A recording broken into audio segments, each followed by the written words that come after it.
The wrench slipped from Jake's greasy fingers and clanged against the metal floor. He cursed under his breath, wiping sweat from his forehead. 3 months working on the Silver Dawn and he still wasn't used to the heat in the cargo bay. The ship's environmental controls were garbage, but complaining wouldn't fix anything. That's what mechanics did, they fixed things while everyone else complained. "Hey human." A clicking voice echoed from above. Jake looked up to see First Mate Crix, one of the Vreth crew members, perched on a support beam. The insectoid's compound eyes reflected the dim lighting like tiny mirrors. "Captain wants you on the bridge. Now." Jake grabbed his toolkit and headed through the narrow corridors.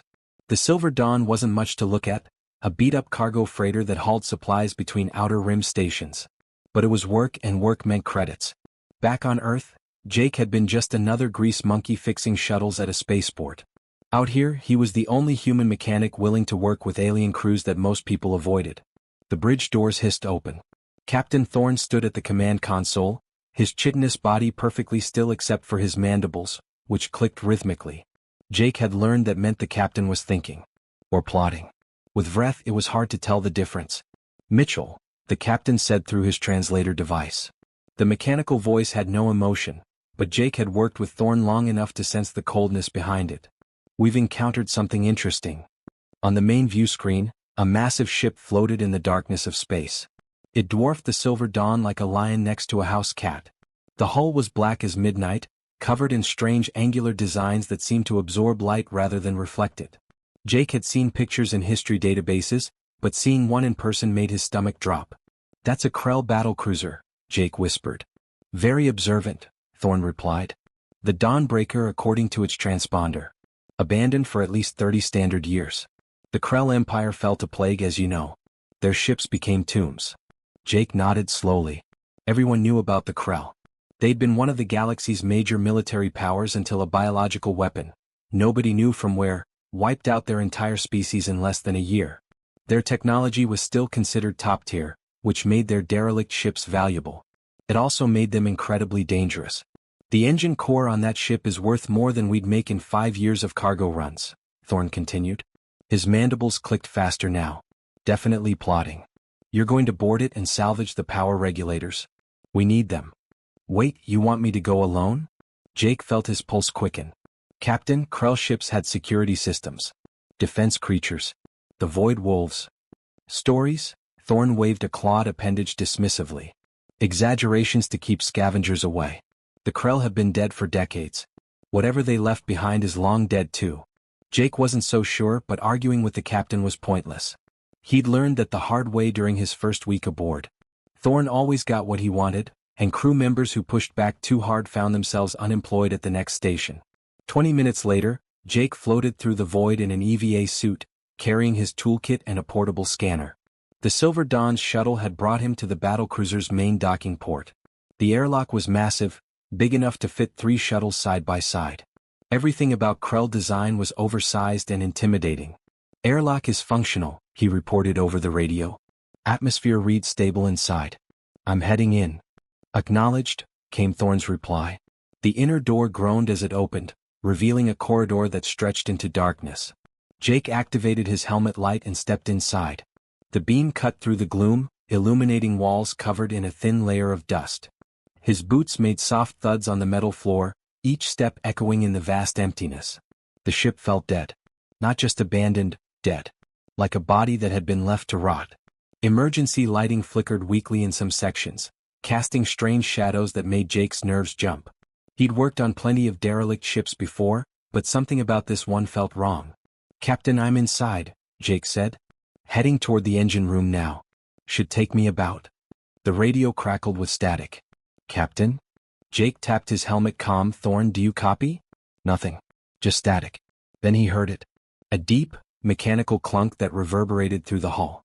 Jake spun around just in time to see the inner airlock door sliding shut. He ran, dropping his toolkit as he sprinted back down the corridor. But he was too slow. The door sealed with a heavy thud and red warning lights began flashing around the frame. "No, no, no."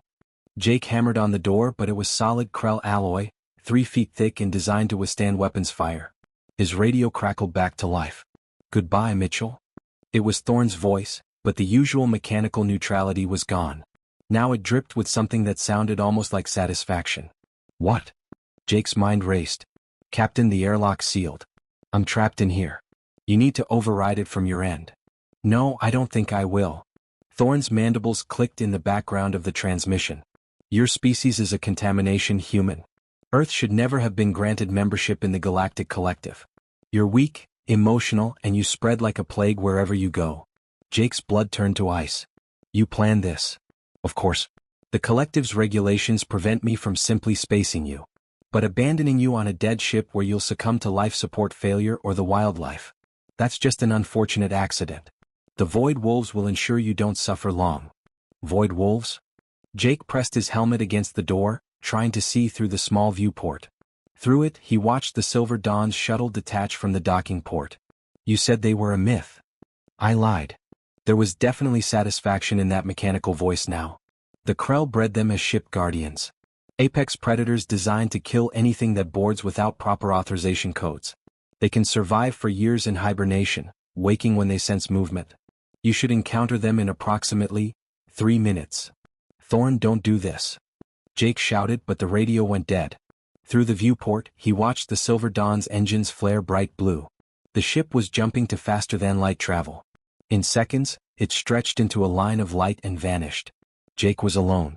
He stood there for a moment, his breath fogging his helmet visor, trying to process what just happened. Betrayed. Left for dead. And apparently sharing this ship with creatures specifically designed to kill intruders. A sound echoed through the darkness behind him.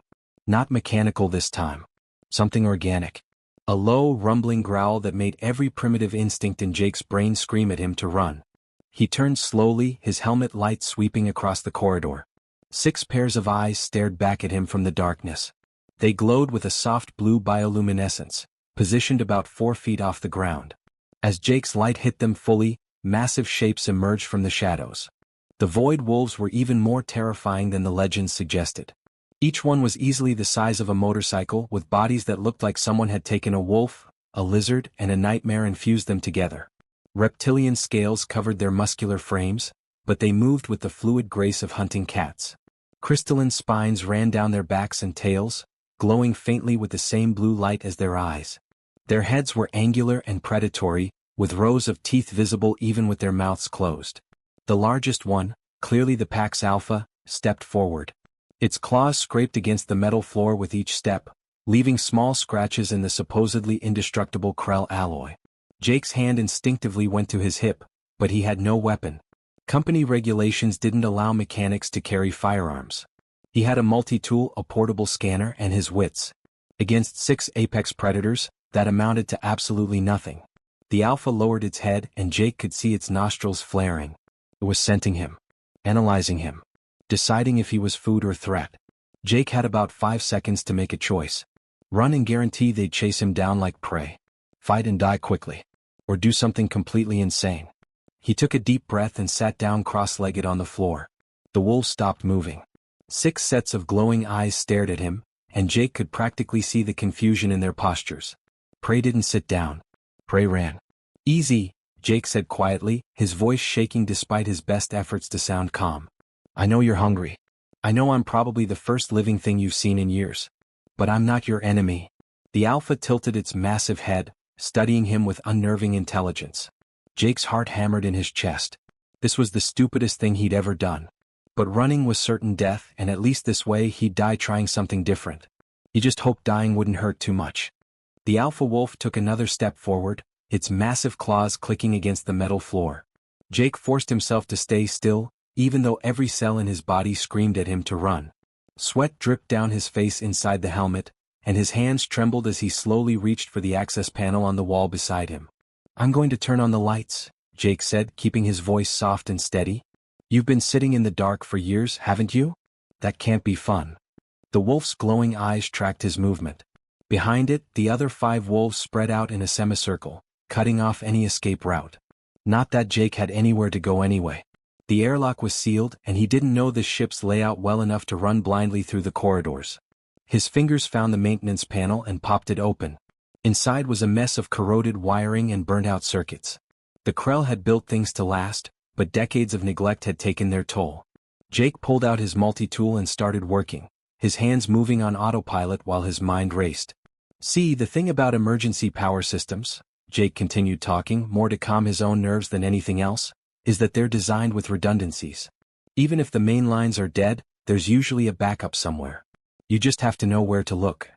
One of the smaller wolves, maybe a juvenile based on its size, whined softly. The sound was eerily similar to a regular dog, just deeper and more resonant. Jake glanced at it and noticed how its ribs showed through its scales. All of them were too thin. These creatures were starving. Yeah, I bet you're hungry, Jake said. How long has it been since you ate? Months? Years? The Krell probably had food systems in place, but when they died, everything shut down. He stripped 2 wires and twisted them together. Sparks flew and the wolves tensed but didn't attack. A moment later, overhead lights flickered to life throughout the corridor. The sudden brightness made Jake squint, and the wolves scattered backward, startled. In the full light, Jake could see them clearly for the first time. They weren't just big, they were magnificent. Their scales had an iridescent quality, shifting between deep blue and purple depending on how the light hit them. The crystalline spines along their backs weren't just decorative. They pulsed with a faint bioluminescence, probably some kind of communication system.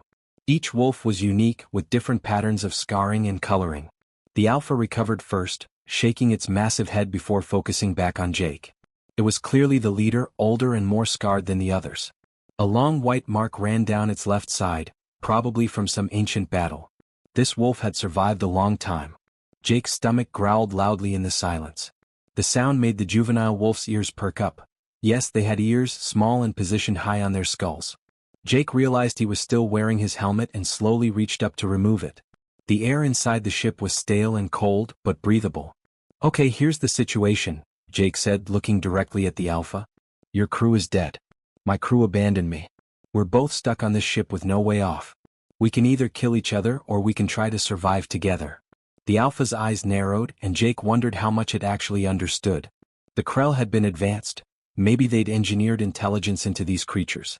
Or maybe Jake was just losing his mind, talking to animals like they could understand philosophy. He reached into his jacket pocket slowly, making sure the wolves could see every movement. His fingers closed around his emergency ration pack. A compressed bar of protein and carbohydrates that tasted like cardboard but would keep a human alive for a day.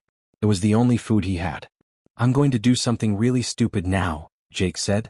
If you want to kill me, this would be the perfect time. He tossed the ration pack toward the alpha. The wolf's head snapped toward the movement, catching the package in its jaws before it hit the ground. For a moment, it just held it there, and Jake wondered if it would even recognize it as food. Then the alpha bit down and the package crunched between its teeth. The wolf swallowed it in one gulp, foil wrapper and all. Jake held his breath. The alpha stared at him for what felt like an eternity. Then slowly it sat down. Jake's chest loosened just a fraction. Yeah, we're doing this? Okay then. The other wolves watched their leader, confusion evident in their postures. The juvenile took a tentative step forward, then another. It moved with the cautious curiosity of youth, drawn to Jake despite the alpha's warning growl. It's okay, big guy, Jake said to the alpha. Let the kid check me out. The juvenile crept closer until it was just a few feet away. Up close, Jake could see that its scales weren't fully developed yet, softer and less armored than the adults. It sniffed the air around him, its nostrils flaring. Then it did something that made Jake's heart skip. It lowered its head and pressed its snout against his outstretched hand. The scales felt cool and smooth like river stones. The wolf's breath was hot against his palm, and he could feel the vibration of a low rumble in its chest. Not a growl, something else. Almost like a purr. Hey there, Jake whispered, gently scratching behind what he thought might be the equivalent of ears. The juvenile's eyes half closed and its tail, thick and muscular with those glowing crystalline spines, started to sway slightly. The alpha made a sound somewhere between a bark and a grunt. The juvenile immediately pulled back and trotted to its leader's side, but it kept glancing at Jake with what he could swear was curiosity. Jake sat back against the wall, exhaustion suddenly crashing over him. The adrenaline was wearing off and reality was setting in. He was trapped on a dead ship with 6 apex predators, no food, limited air, and no way to contact anyone for help. The odds of survival were basically zero. But the wolves hadn't killed him. That had to count for something. All right, Jake said, more to himself than the wolves. First things first, I need to figure out this ship's systems. Get the life support fully operational. Find the food synthesizers if they still work. Maybe salvage a communication array. He stood up slowly, watching the wolves for any sign of aggression. They tracked his movement but didn't advance. Jake took a careful step toward a corridor that led deeper into the ship. The Alpha stood as well, positioning itself between Jake and the rest of the pack. "I'm not trying to escape," Jake said. "There's nowhere to go. I just need to find the main computer core. Work with me here." The Alpha tilted its head, considering. Then it did something remarkable. It moved aside. Jake walked past the massive predator, his heart pounding so hard he thought it might burst. The other wolves parted as well, creating a path. The juvenile fell into step beside him, matching his pace. When Jake glanced down, the young wolf looked up at him with those glowing blue eyes, and for the first time since being abandoned, Jake felt a tiny spark of hope. "You know what?" Jake said to his unexpected companion. "I'm going to call you Scout, because you seem curious about everything. Is that okay?" Scout made a soft chuffing sound that Jake chose to interpret as agreement. Behind them, the Alpha and the rest of the pack followed at a distance. Not threatening but not trusting either. Watching. Waiting to see what this strange, weak creature would do next. Jake just hoped he could figure something out before they all starved to death.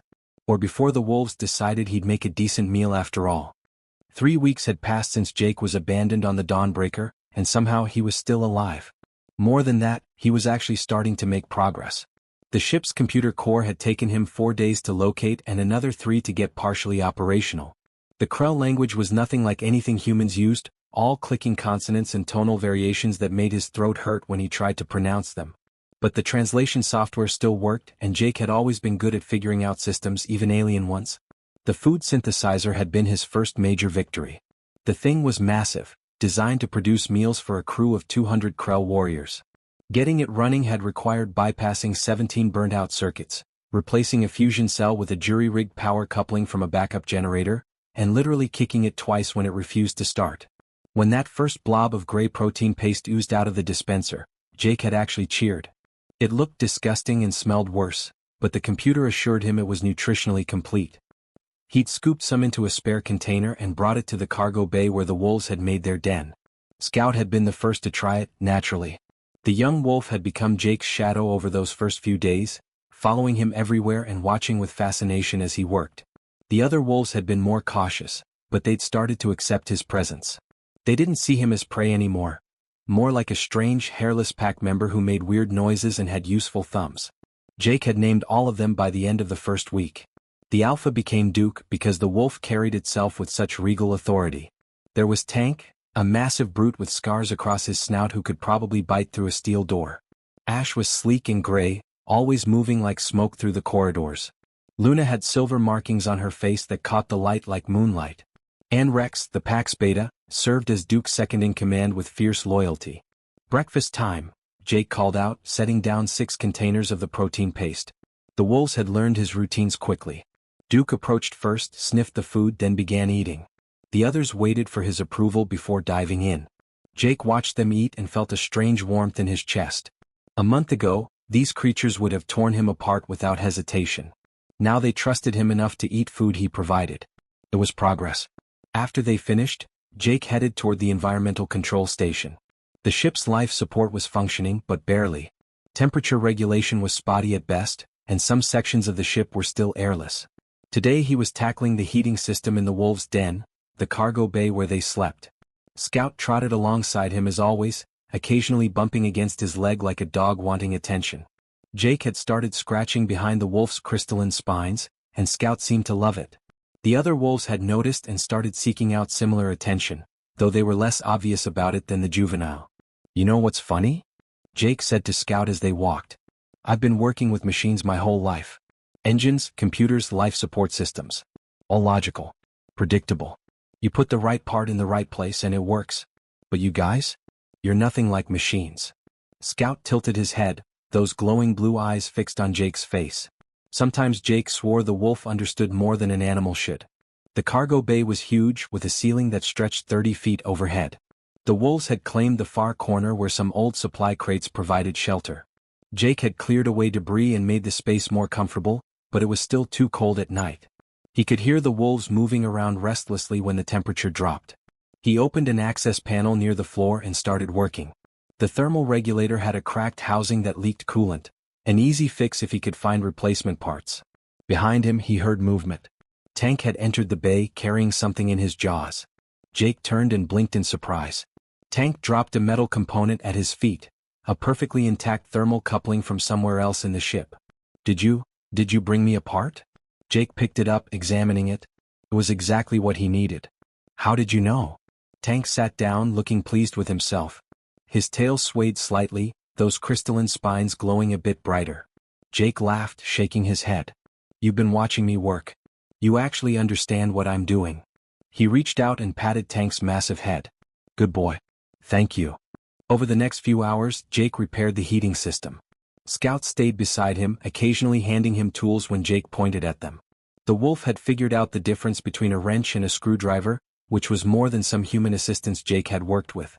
When the system hummed to life and warm air began flowing through the vents, Scout made an excited yipping sound. The other wolves who'd been resting in their corner perked up immediately.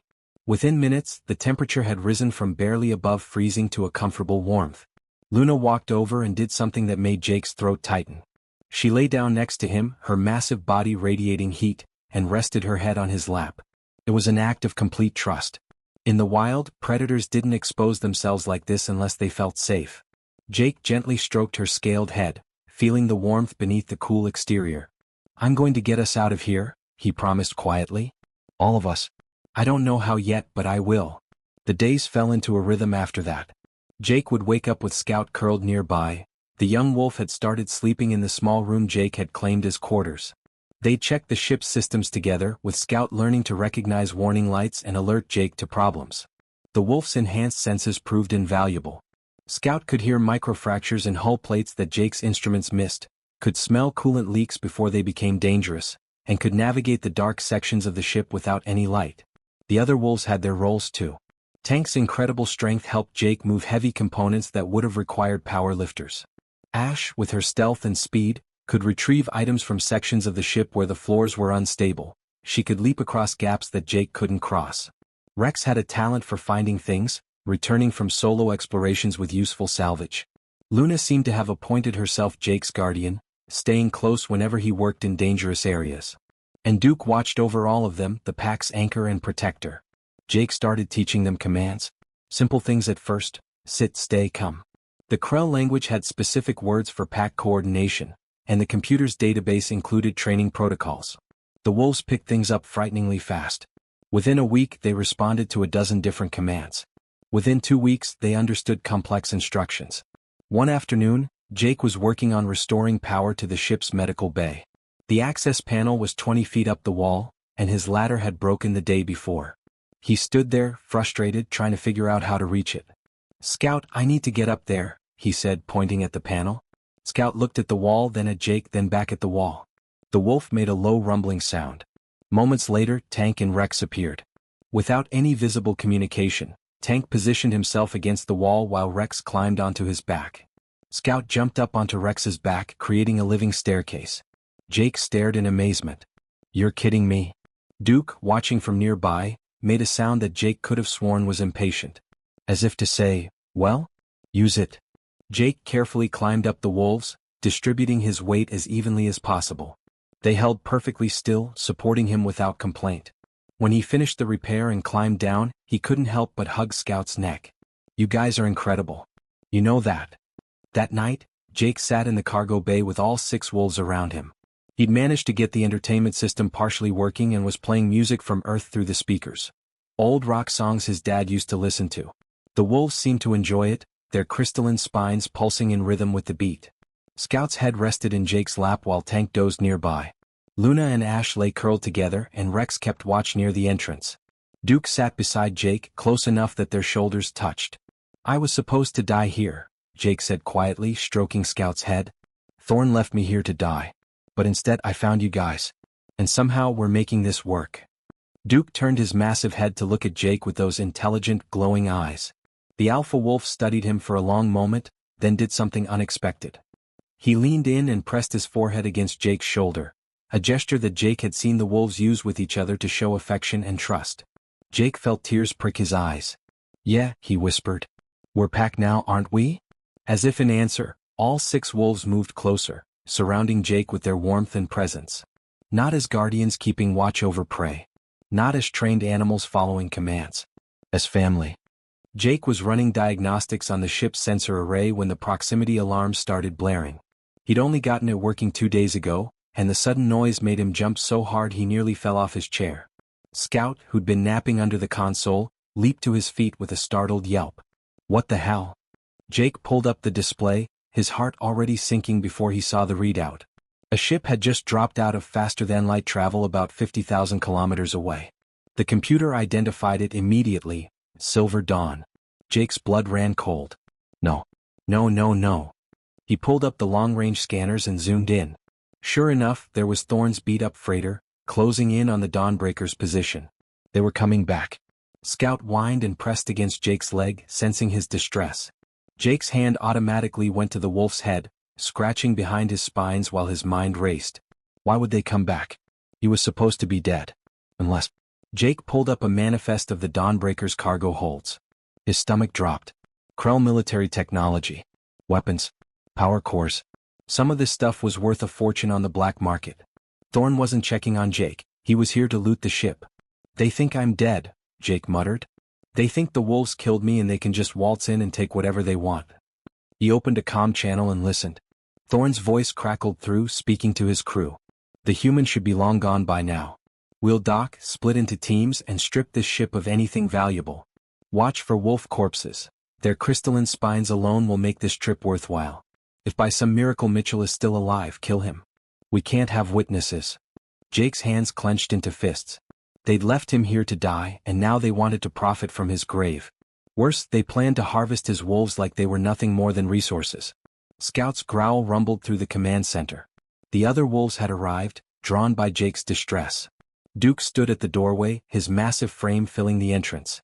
The Alpha's eyes glowed brighter than usual, and Jake could see the tension in every line of his body. The wolves knew something was wrong.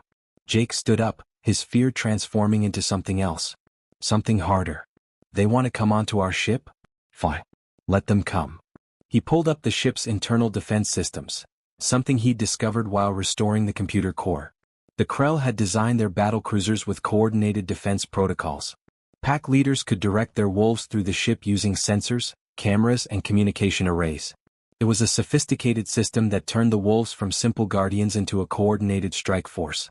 Jake had spent weeks studying it, partly out of curiosity and partly because understanding Krell military tactics helped him understand his wolves better.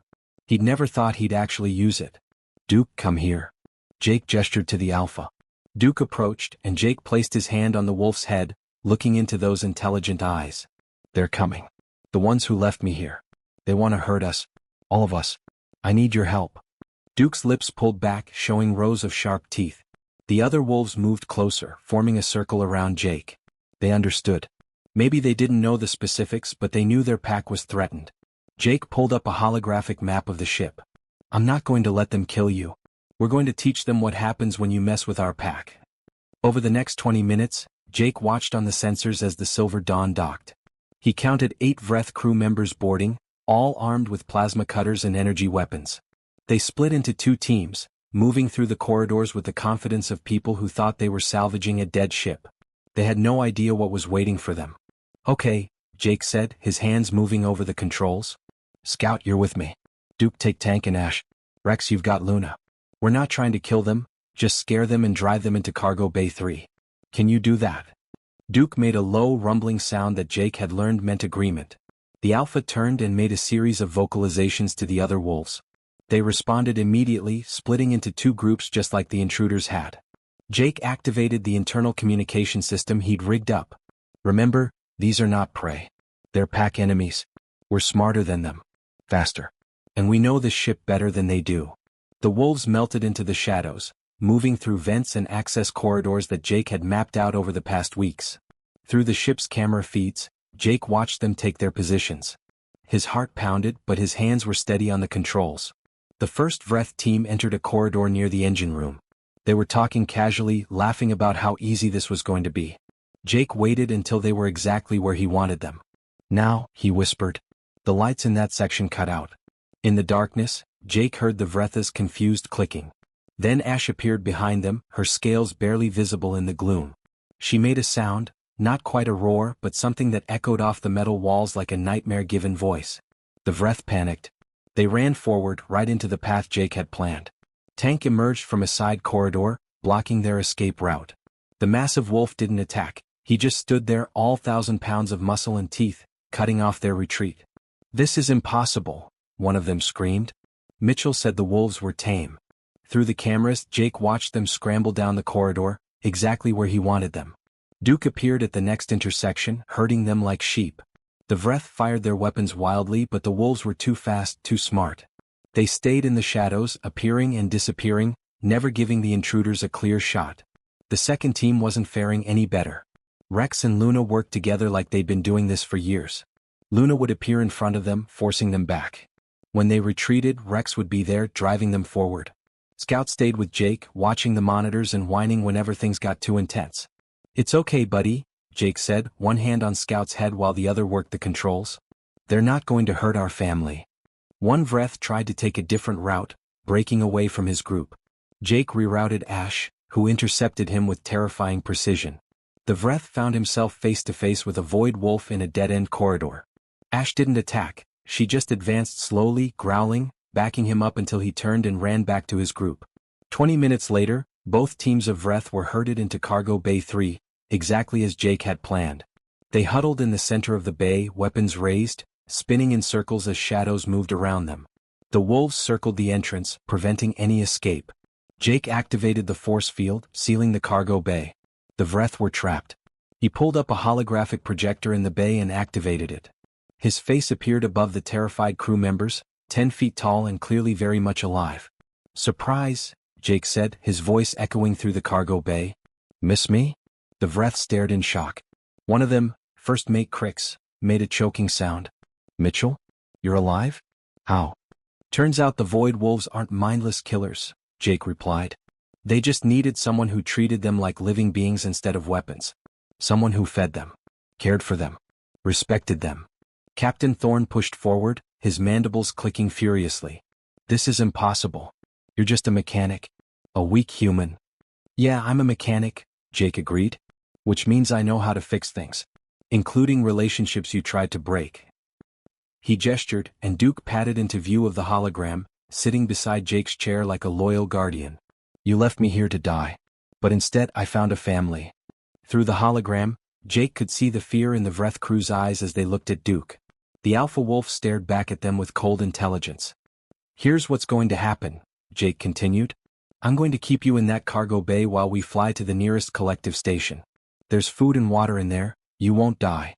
When we arrive, I'm filing formal charges for attempted murder and illegal salvage operations. Every second of your betrayal is recorded in the ship's logs and my personal recorder." "You can't do this," Thorne shouted. "You're nobody. The collective won't believe you over me." Jake smiled, and it wasn't a friendly expression. "I've got 6 Void Wolves who'll testify that I'm a better pack leader than you ever were a captain. Plus all the evidence I need. Face it, Thorne, you made 2 mistakes. First, you underestimated humans. Second, you underestimated the wolves." He cut the transmission and leaned back in his chair. Scout jumped up, putting his paws on Jake's lap and licking his face. Jake laughed, the tension finally draining from his body. "We did it," he whispered to Scout. "We actually did it." Duke approached and pressed his forehead against Jake's shoulder, that gesture of trust and affection. The other wolves gathered around and for a moment Jake just sat there, surrounded by his pack. They'd won. Not through violence but through teamwork. Through trust. Through the bond they'd built over weeks of survival. Jake activated the Dawnbreaker's main engines. They sputtered, coughed, and then roared to life. The ship hadn't moved in 30 years, but Jake had gotten her working again. "Time to go home," Jake said, setting course for the nearest station. "All of us." The collective station Harmony 7 appeared on the view screen like a small city floating in space. Jake had never been so happy to see civilization in his life. Behind him, Scout pressed against his leg, whining softly. The young wolf had never seen anything like this. Thousands of ships coming and going, the massive rotating rings of the station glittering with lights. "It's okay, buddy," Jake said, scratching behind Scout's spines. "These are the good guys. Mostly." The station's traffic control hailed him almost immediately. "Unidentified Krell vessel. Please state your business and transmit authorization codes." Jake took a deep breath. This is Jake Mitchell, human citizen of Earth, currently commanding the Krell battlecruiser Dawnbreaker. I'm requesting emergency docking and immediate contact with collective security. I have prisoners aboard and evidence of attempted murder. There was a long pause. Jake could almost hear the confusion on the other end. Finally, the controller responded. Did you say you're commanding a Krell battlecruiser? Sir, those ships have been abandoned for decades. Yeah, well, I had time on my hands, Jake replied. I'm transmitting my credentials and the ship's logs now. You're going to want to see this. The docking procedure took 2 hours. Station security met him at the airlock with weapons drawn, clearly not sure what to expect. When the doors opened and Jake walked out with Duke at his side, half of them took a step back. Stand down, their commander ordered. That's a Void Wolf. 6 of them actually, Jake said calmly. And they're with me. Nobody shoots, nobody gets hurt. We clear. The security commander, a tough-looking woman with cybernetic enhancements, stared at Jake like he'd grown a second head. You're telling me you have 6 Void Wolves under your command? Not command. Partnership. Jake gestured behind him, and the other wolves emerged from the ship. Scouts stayed glued to his side while Tank, Ash, Luna, and Rex spread out in a protective formation. They saved my life. Multiple times. So yeah, they're with me and they're not going anywhere. It took 3 days of interrogations, testimonies, and legal proceedings before the collective officials finally believed Jake's story. The recorded logs from both the Dawnbreaker and the Silver Dawn provided undeniable evidence. Captain Thorne and his crew were arrested and charged with attempted murder, conspiracy, and about a dozen other crimes. But Jake's story didn't end there. It spread. Within a week, news services across the galaxy were running stories about the human mechanic who'd survived on a Krell battlecruiser by befriending Void Wolves. Some called it impossible. Others called it a miracle. The scientific community was fascinated. Nobody had ever successfully bonded with Void Wolves before. Military analysts wanted to know how he'd activated a dead battlecruiser. And suddenly, Jake Mitchell wasn't just a mechanic anymore. He was famous. The attention made Jake uncomfortable, but one visitor changed everything. Admiral Victoria Hayes arrived at the station 3 weeks after Jake's docking. She was a legend in human military circles. One of the first humans to reach flag rank in the Collective's joint forces. She walked into Jake's temporary quarters without knocking, took one look at him sitting on the floor with Scout's head in his lap, and smiled. So you're the mechanic who's got everyone talking, she said. Jake started to stand, but she waved him down. Stay comfortable. Your wolf looks cozy. He doesn't like crowds, Jake explained. Too many new smells and sounds. The station's been overwhelming for all of them. Hayes pulled up a chair. I've been reading your reports. Very thorough. You've got a good technical mind. I can see why the Silver Dawn hired you. But that's not why I'm here. She pulled out a data pad and set it on the table between them. There are 47 derelict Krell battlecruisers in known space. Every single one has sealed populations of Void Wolves. The Collective has tried to board these ships for decades. We've lost good people trying. The Wolves kill anyone who approaches without proper authorization codes. Codes we don't have because the Krell are extinct. Jake saw where this was going. You want me to help recover the ships? More than that. Hayes leaned forward. I want you to start a program. Train people, humans specifically, to do what you did. Bond with the Wolves, restore the ships, save both the technology and the creatures. The Collective's other species have declared it impossible. They think we're too soft, too emotional. But you've proven something important, Mitchell. You've proven that sometimes emotions are exactly what's needed. Jake looked down at Scout, who was watching the conversation with those intelligent, glowing eyes. Why only humans? Because humans understand something other species forgot, Hayes said. We spent thousands of years domesticating wolves on Earth. We know that intelligence and loyalty aren't weaknesses, they're bridges. The Krell knew it too. That's why they designed Void Wolves to be partners, not just weapons. You proved that bridge still exists. Jake was quiet for a long moment. I'm not a soldier, Admiral. I'm a mechanic. Good. We don't need soldiers for this. We need people who can fix broken things. And Mitchell? Those wolves aren't the only broken things on those ships. The people we send will be broken too in their own ways. People who don't fit in normal military structures. People who need purpose. Sound familiar? Jake thought about his life before the Silver Dawn. Drifting from job to job, never quite fitting in, always feeling like he was meant for something more but never finding it. Then he thought about the past 2 months, the hardest, scariest, and somehow best months of his life. What would this program look like? he asked. Hayes smiled. You'd have full autonomy. Pick your own people, train them your way. We'd provide resources, ships, support. You'd report directly to me. And most importantly, the wolves would never be treated as property or weapons. They'd be recognized as intelligent beings with rights under collective law. Scout lifted his head and made a soft sound. Jake scratched behind his spines, thinking. I have conditions. Name them.